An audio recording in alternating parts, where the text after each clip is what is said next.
welcome back to ServiceSharp. This is Jason Gibson. We are on podcast 3 of our series, What is Required to be Successful with ServiceNow. We're going to be covering people and staff and the framework and all kinds of fun stuff. With me today is Randy Haas, which all of you know. And then also with us is an expert in the field of ServiceNow, Justin. He is an amazing developer. Justin, introduce yourself. Thank you, Jason. My name is Justin Claspill. I've been working in ServiceNow since around 2015. We were on Eureka and we upgraded to Fuji. That was my first experience with it. I've been doing development for much longer than that, mostly C#, PHP, and PowerShell. But now I also have plenty of JavaScript, of course, during that period. So that's mainly what I use in ServiceNow with some PowerShell as well. All right. Randy, quick introduction. Yeah, Randy Haas. Been here for the last several podcasts, obviously.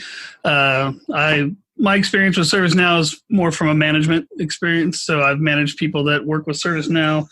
I have done some of the training and things like that, but I'm much better at telling people what to do than I am at actually doing it. Well, I can attest to that. Okay, so the first topic we're going to talk about is near and dear to my heart, and I think we always see organizations screw this up royally. And it's talking about people. Yeah, sorry. It's the people on the staff. What do you need to have for supporting your ServiceNow instance? Whether it's, number of people, what do you think? What do you need to kind of support that environment? I mean, that's kind of a subjective question a little bit because it depends on what you're going for and how many modules you have and things like that. I think you definitely, when you're implementing something like ServiceNow, you want to plan on being able to either A, adequately staff it and do some research about what it might take, or B, be prepared to partner with someone that is competent, which I emphasize that word, to staff, to help you with your staff augmentation. But at the minimum, I would say you need someone that is an administrator and has good experience, and you need someone that knows some programming to be on the staff and also be able to call, bull on people who have crazy ideas about what can and cannot be done. Well, I think partly it goes back as well to your roadmap, to what is that, we talked about last time and have talked about multiple times, is what is your roadmap? Where do you want to get to? And to staff appropriately, you have to have somebody that knows the admin side. But I think no matter what organization you work with, you're going to need a dev guy, somebody that knows the ins and outs of the development side of it. In your experience, Justin, what do you see as the important roles when it comes to the dev side of it? What do they need to have skill-wise?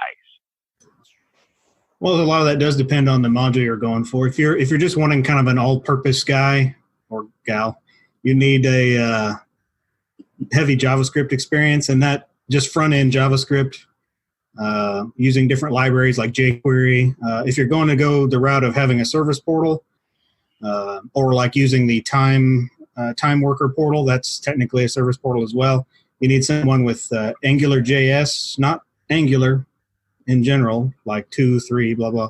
You need AngularJS experience, and CSS obviously goes, HTML, CSS, JavaScript type person would be the bare minimum, I think, for anyone, especially if you're going to try to do anything in a service portal. Yeah, well, that I will say that definitely kicks me in the rear. I've done it for lots of different customers in the Angular and Bootstrap, and I'm telling you, that is very difficult programming for me for some reason.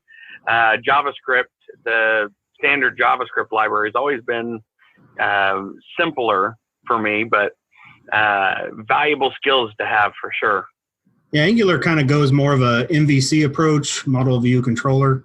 Kind of blends a little bit of the controller and model aspect there. But it's definitely different than just regular JavaScript that you would do on the front end.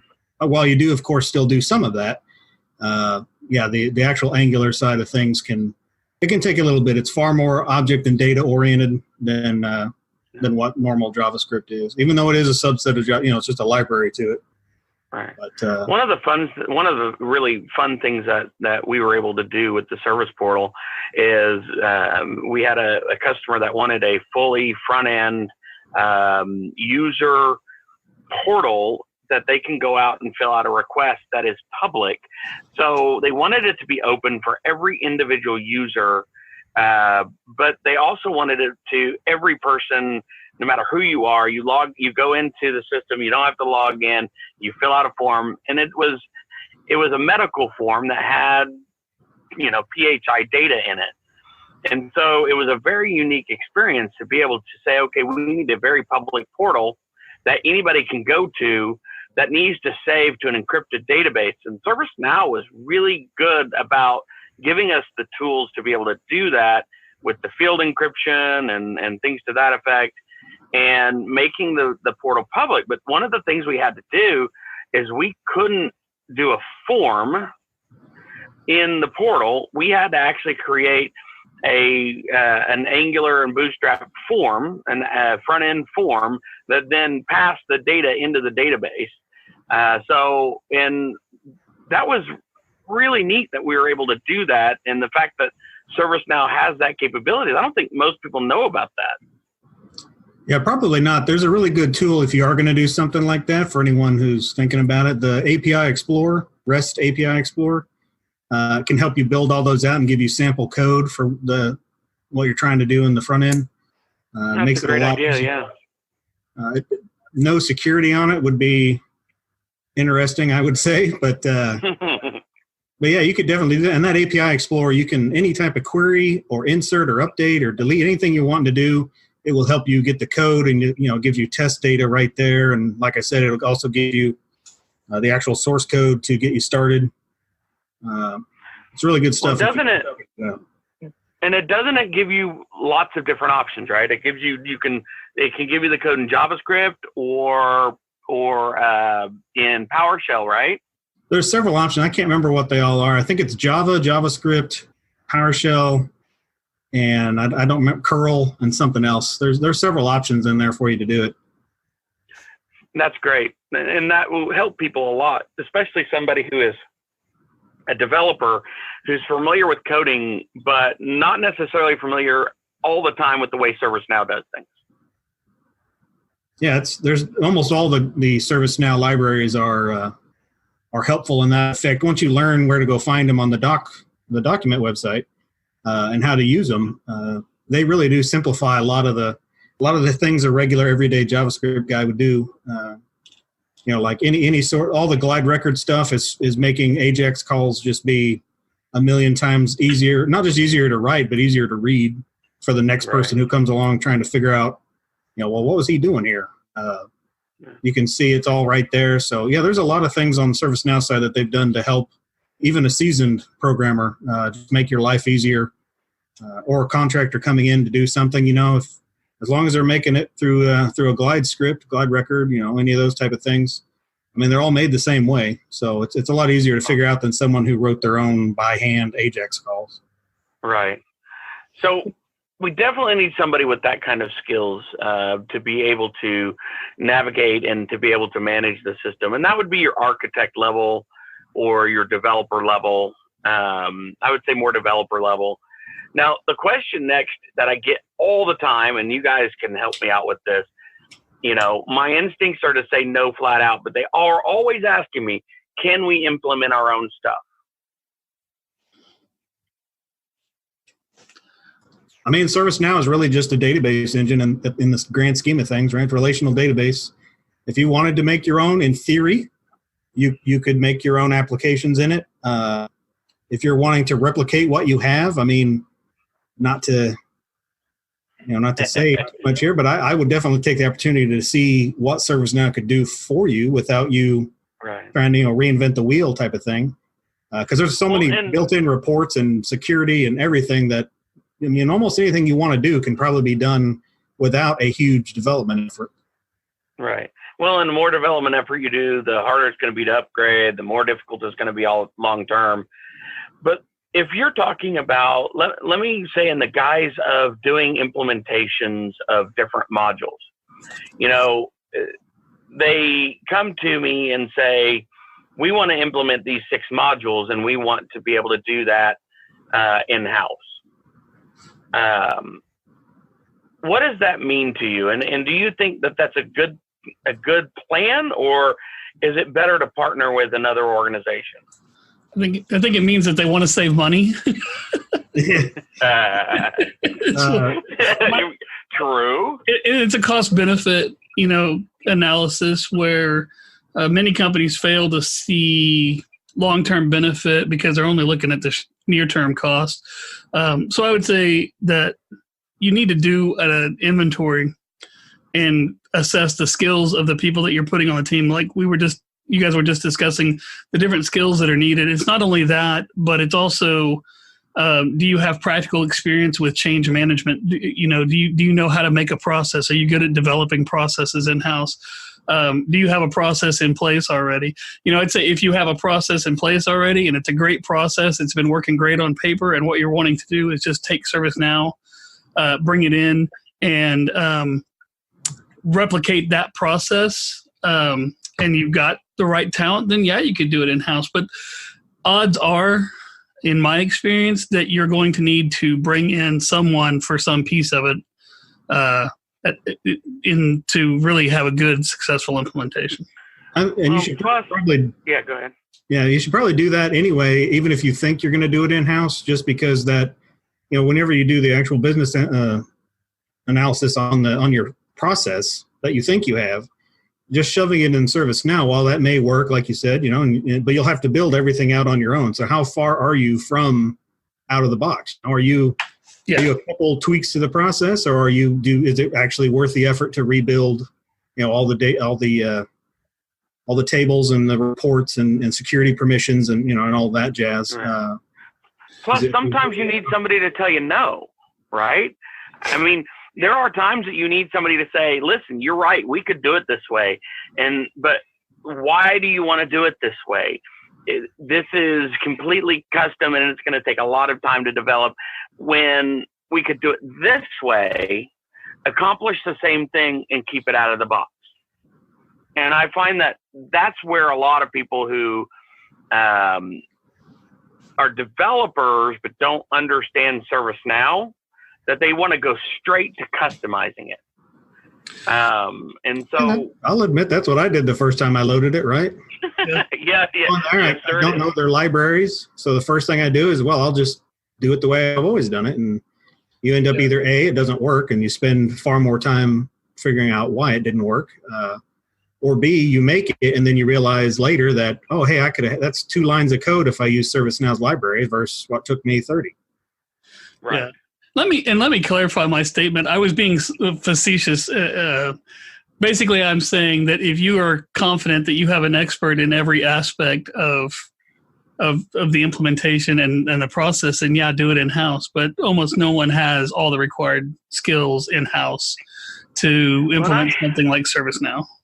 Yeah, and how many times have we seen somebody go in and do an implementation, and especially in-house, where we've turned around and it's not working the way they wanted, it's not really fitting their organization, and you come in and you say, okay, half of this is broke, and the person who did all the dev work on it is no longer with that organization, and there's no, and we're starting over and redoing what somebody else already did. And so bringing in an expert that understands each area of ServiceNow is, I think, extremely valuable, on top of the fact that, yes, they can do the development quicker and easier than somebody that does, other stuff or admin work, or I can't tell you how many organizations that I've had conversations with that they have one guy, and he's an admin, he's a developer, he's He's the do-it-all, guy, and it's the guy that didn't intend to go to ServiceNow, but they didn't have anybody else, so that's what he's doing. Yeah. And he may be a good developer, but not even really understand the platform. There's kind of when it comes to selling and supporting, there's kind of a curse with good design, in that good design makes everything look very easy, but then when everything looks very easy, people underestimate what is actually required to keep it running and looking easy. And that chronically happens, I think, with ServiceNow. And I would say that, larger companies that have in-house teams or people and they're willing to send to training and things like that, they may actually have many or all of the capabilities in-house to pull off something. But my recommendation would always still be to bring someone in to validate the plan, at the very least, to validate the roadmap, to do what Justin was saying earlier about, that looks good and that sounds great, but we already do 90% of this out of the box. So do you really need to have this extra 10%? Because that can save you quite a bit of money in the long run. And to add to that, you also have things like, a lot of people use incident, ITSM and all that, right? Or ITOM as well. Let's say incident. Well, you might actually be wanting to use case management. That might actually be more what you're actually trying to do, and you've just been shoving it in you were going to shove it into incident. Right. So if you have somebody that can review what you're trying to do before you do, like an implementation specialist, there's so many modules to ServiceNow. It's almost impossible to keep up. Especially on your own. And hey, if I'm wrong, I'm wrong. But I've always said, ServiceNow, nobody knows it all. You can be good, but nobody knows every piece of ServiceNow and is proficient at every piece of ServiceNow. That could be. Yeah. So, talk about what we have as an organization and where you want to go. You may not be able to adjust as quickly as you want with staffing needs. One of the things I think that is important moving forward is understanding that you need somebody in-house, but if you need to staff up, there are resources out there. Yeah, absolutely. I think that, it makes sense to hire out and hire a company that is not only good at doing the implementation, but is also good at training people. So especially if your goal long-term is to do all your support in-house. So we're going to take a quick break and go pay the bills and have a little bit of a commercial break here. We'll be back in just a minute. This podcast was made with Anchor. Anchor is the easiest way to create and publish your podcast. It's free. Creation tools with it allow you to record and edit your podcast right from your phone or computer. Helps you distribute your podcast. It's super simple to publish to Spotify, Apple Podcasts, Google Play, any of the major ones. You can make money from your podcast. There's no minimum listenership, so they make it super easy to monetize. It's really everything you need to make a podcast in one place. So why don't you go out and download the free Anchor app or go to anchor.fm and get started. All right, we are back with ServiceSharp. We are on podcast number 3, and we're talking about what is required to be successful with ServiceNow. And right now, we are talking about the basic framework and what you need as far as people and staff. So, basic framework, ITIL is the basis behind what ServiceNow is. But how much of that is really important?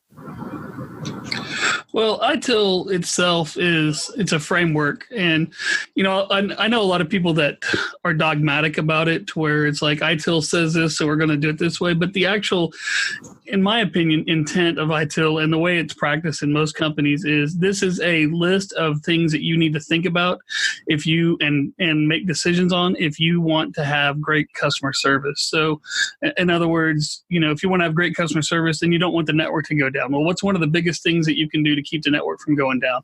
Keep people from just randomly changing things without any documentation. So that's why ITIL is good, because it prescribes a change management methodology And the design behind that is to keep things running as much as possible. And the same thing with incident management and problem management and things like that. So I think it's very important to understand ITIL. I think it's very important to study it and to know about it and to give your team to have at least a basic understanding of ITIL. But it's also very important to know that it is it's a framework, and you need to be prepared to think critically about it and how does this apply best inside my organization. Yeah, it's not rules or guidelines. Right. Yeah, absolutely. They even in their training. So when you're going along through it, I mean, their official documentation mentions that you will not use this verbatim. You will adjust this to your company's, what parts your company can use.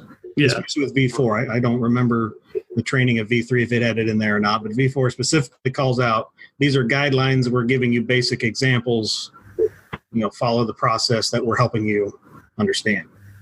Yeah, just picking it up and reading it and going with it is the equivalent of sending out a contract to be signed where everything says insert your name here instead of actually copying or customizing it. Well, and I think that's where ServiceNow is so good, but also can be dangerous. It's the same. You have this out of the box, and we need to stick with this out of the box mentality, which is really where we need to be.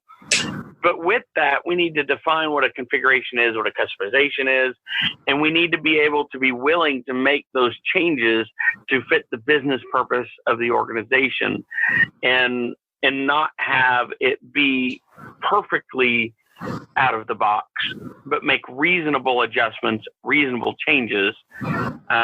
Have you seen anywhere where people have not done that, have gone crazy, or never, right? Yeah, is that a serious question? Yeah. No, not really. And I think people do misunderstand what the out of the box mentality means. Yeah. It's really just only make the changes you have to make, right? It's not don't make any changes. It's just think through your change before you go and just throw a new field. It may not sound like a lot, but you throw 100 fields on something, you're going to see a performance impact. Yeah. Right. It's kind of like when you visit a national park and the idea is to go into it and enjoy it, but to make as minimal of an impact on the environment as possible. You're going to make some impact on it, but you want to make the minimal impact. And that's kind of the thing going into ServiceNow is, it's a gigantic framework that allows you, or platform that allows you to do so many different things, but it is designed, believe it or not for your organization. When they wrote it, they didn't sit down and go, company XYZ is going to do this, so we're going to do this. So if your company does everything exactly how ServiceNow envisioned it, or the assumptions that they made when they started building it, then you can use it completely out of the box. But again, it's kind of like the whole template, the contract thing. There's places where you've got to insert your name. Right, exactly. Well, and one of the things that I see that I think is important is building the business case around the change. There are some changes that are configurations that are simple, easy to do. Do we want to, in building the business, why do we need that? Because if we don't need it, then why do it, right? So if the organization has that need, and again, it's important to have somebody to be able to say, no, that's not probably a good idea. That's going to impact performance, or that's going to cause you to delay your upgrades by, 10% or whatever. Yeah. So, it's important to understand the impact and make whatever adjustments you need to make with a little bit of cautiousness. Yeah, I like that. Having to justify each thing, because in the long run, there may be a completely valid long-term profit-making or bottom-line saving change that is a gigantic change to ServiceNow. So I think that the problem is generalities are dangerous, and so you shouldn't say out of the box it's going to be out of the box. It's got to stay out of the box without actually knowing what you're talking about. And B, you shouldn't say, we're going to customize everything without actually knowing what you're talking about. You need to evaluate each one of those things as it comes along. Yeah. Absolutely. Yeah, and all it's doing is storing data. So when you're thinking of what you're wanting to add, don't just think, I want this report. You got to think of, well, what are all the data sets that make your report? You know what I mean? Like kind of try to think of it almost more as data or cells in an Excel, columns and rows. Mm-hmm. Try to think of it from that aspect instead of just saying, well, I just want a report that, I want a bubble chart. Yeah. Okay. I mean, that's nice, but what's the data representing in that bubble chart? Yeah, and put your processes to the test too. I always say if you can't do it on paper, then you can't automate it. So, right. Yep, yeah. For sure. Well, and it's important, I think, to make sure that we are understanding where to put things. Like, it's important to know, well, I want this field on the task table. Well, why do we need it on the task table? Because that's a huge thing. If you only need it on incident, let's put it on incident. And knowing and having that kind of knowledge of what should go where with what you're trying to accomplish is important. So if you don't have that institutional knowledge in your organization, don't just go monkeying around with it. Find somebody that has that knowledge and get it. Yeah. Yeah, an extra set of eyes never hurts, right? Right. So the last topic is, I'm sure this will be a short one, is the expandability of ServiceNow. I think it's important to understand what to expand and how. I will say that most contracts with ServiceNow, I've dealt with several, but most of the contracts with ServiceNow, they have a provision, and the provision basically says that you can't build anything that they have a module for. That's the intent of it. So if they don't want you building HR case management system on top of HR case management or on top of ServiceNow when they have HR case management. So you have to be selective in the full expandability. So if you decide I want to do capital budgeting, capital budgeting probably okay, and small use cases are okay, but just be careful that you don't build something that already exists. And for a couple reasons. One, it's not really going to save you any money. They've spent thousands of hours developing this stuff, and they've got that cost broken up between thousands and thousands of customers. So you're really not going to save anything. You're going to miss functionality. You're not going to be able to build exactly what they have yourself. Plus, the cost to support it long term would be immense. So always look first to what they have and they provide and they can offer before you start looking at building an application. With that being said, you can build applications, and there's lots of reasons, and we've built lots of them for people because they can give you amazing additional capabilities. Randy, Justin, do you have some examples of the kinds of things that you've been able to do for people in order to expand things out a little bit? Well, real quick, I do want to point out one thing. If you're listening and you're on Madrid or after, make sure you really read your license agreement, because the subscriptions for custom tables now have a price to them, depending on how they're used.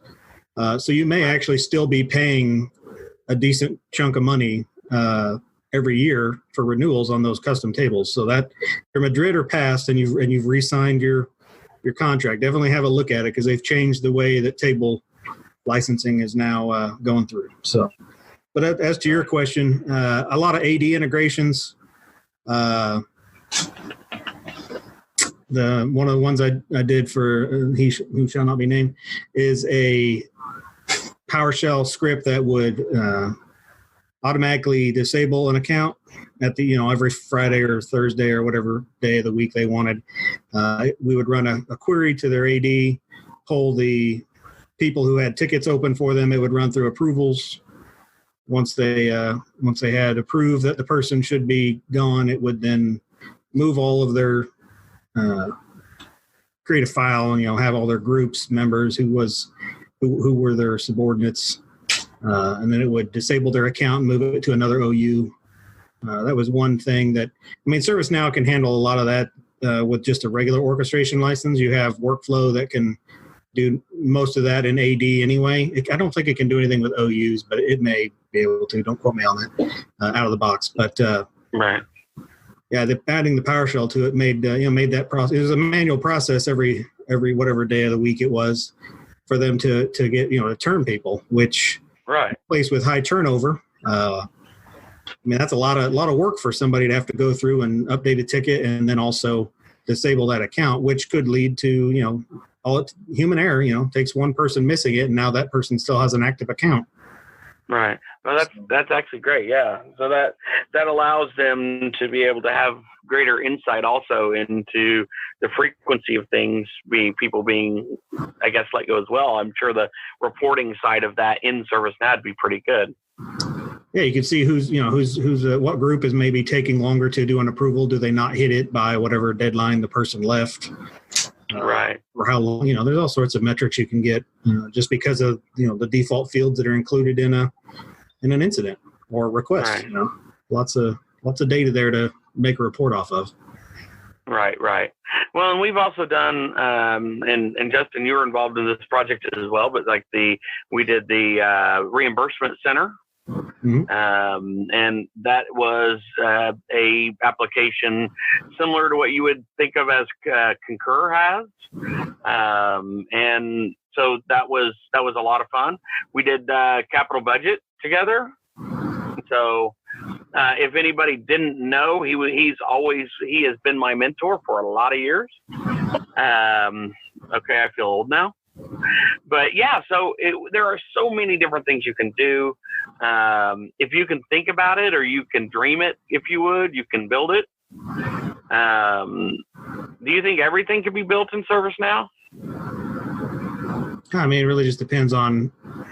I would say yes, and that's with an asterisk beside it, because there's, especially using the Studio, which helps you. You can use Git with that. If you're familiar with Git anyway. Mm-hmm. So you could actually have multiple people working on it. You could have true development inside of ServiceNow very easily if you had the people for it. And you aren't required to. The only thing, you're technically not even required to use their data storage. You could just have a page that calls AWS or Azure or what other third party you want if that's what you wanted. You'd be spending a lot of money for very an odd way to do it, but yeah. Almost. ServiceNow is kind of like, it's big, it's vast. There's a lot you can do with it, but it's kind of like Spider-Man, with great power comes great responsibility. I think, if you're going to sit down and do something and it feels like, hey, we're designing an entire app from scratch, then maybe you ought to take a step back and really analyze why you're doing it and what the capabilities are. But yeah, you can certainly design a lot of things, but there's a right tool for everything. I use my hammer for just about everything at home, but it's not the right tool, and it leaves a mess a lot of times. Sometimes there's some things that are finesse that you need to do. So ServiceNow is great. I wouldn't say it is the end-all be-all for every situation, but you can definitely build a lot in it. Yeah, it's kind of like you can do anything with it. It doesn't necessarily mean you should do anything with it. Yeah.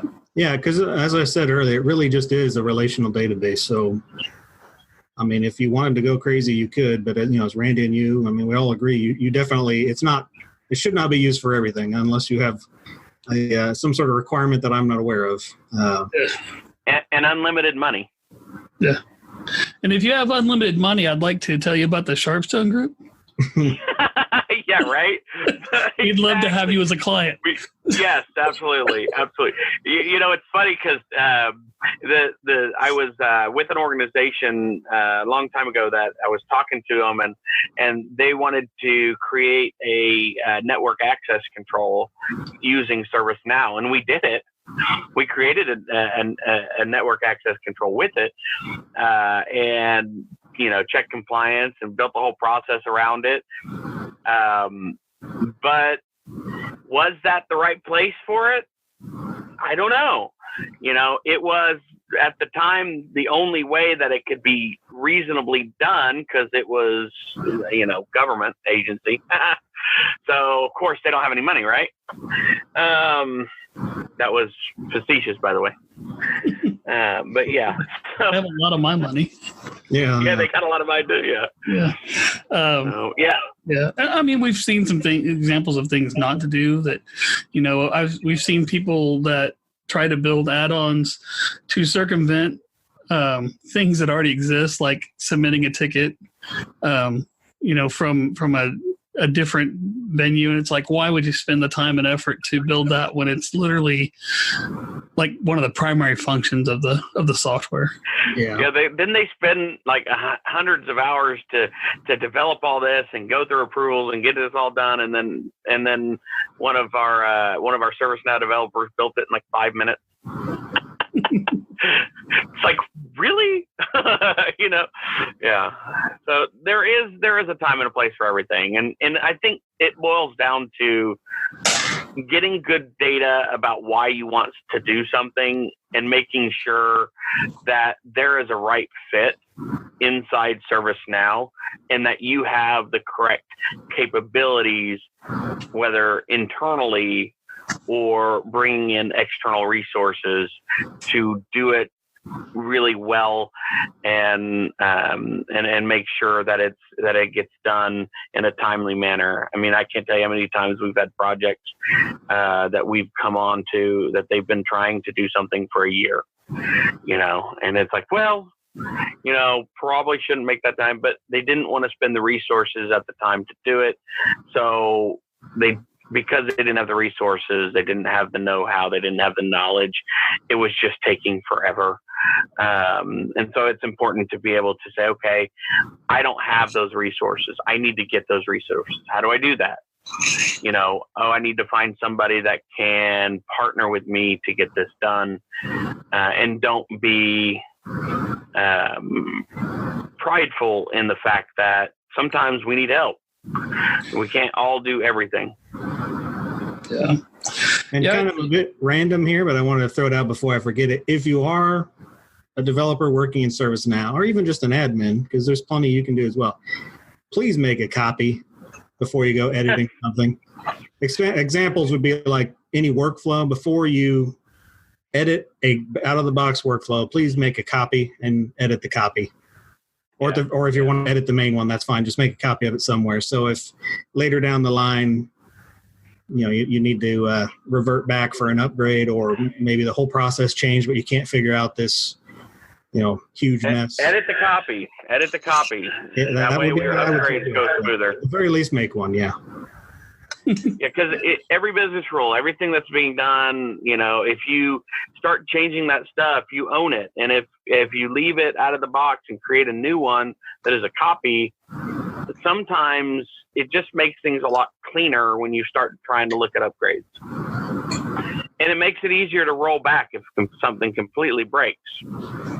Yeah, and I'd say that if you're managing a team, then get to know what their practices are and learn enough about ServiceNow to be able to tell what people are doing, because people leave either voluntarily or involuntarily. And if they haven't been doing that, then you've got some expense coming up to fix things. Basically need to do a hit by the bus test, right? Yes. Yeah. Well, and if you're a lead or an architect, make sure they're commenting their code. What does that even mean? I wonder, is this something he's just preaching or practicing? I don't know. We're gonna have to go in and spot check his stuff, and if he's not practicing it, we're gonna have to publicly humiliate him at the next podcast. Yes. It is. I absolutely do it. I don't always do it perfectly, but I know that Justin here, he comments a lot better than I do. I will admit that, but it is important to be able to understand what you're doing in whatever place you're doing it. And I didn't understand the value of it when I was first started in development. It took working for an organization that was like the third customer of ServiceNow, that everything was changed and nobody knew what the heck anybody did because nobody commented anything. And so I learned pretty quickly that might be something that you need to do. And a lot of young programmers are just people who are starting out. They don't, you're taught in college or whatever course you took, you're commenting, and they usually say you're commenting for if someone else has to look at your code. I don't comment for you. I comment for me. Yeah. In 6 months when I go back, I need to know. I mean, I will not even remember I typed those words in 6 months. There's so many things you do in a period of time. If you got 6 months, you're doing good. I mean, sometimes 6 minutes. Well, that's just old age, Randy. That's just old age. Where was I? I would say that if you don't want to work, if you're worried about breaking the flow of doing the work and stuff like that, then create a text expander or something like that you can hit that just at least marks it and says, fill in comments, and then you can go back later and do a search for that and start filling it out to remember that, this is where I made changes. Because at the very least, then someone can search and know exactly where the changes were made at. Yeah, exactly. It is, and here's the frustrating part. I don't know how many years Justin kept yelling at me. How many years have we known each other? Yeah. It's about the same, I'm going to guess. Yeah, it's about the same. So thank you, Justin. It finally got into my head. It just took a while, But yeah, so it's important. Comment. Make sure that your code is doing good. Constantly learn more. I found that I was building code, and then I would send it to somebody to review it named Justin, and he would turn around and do the same code in about 5 lines, and I did like 100 lines.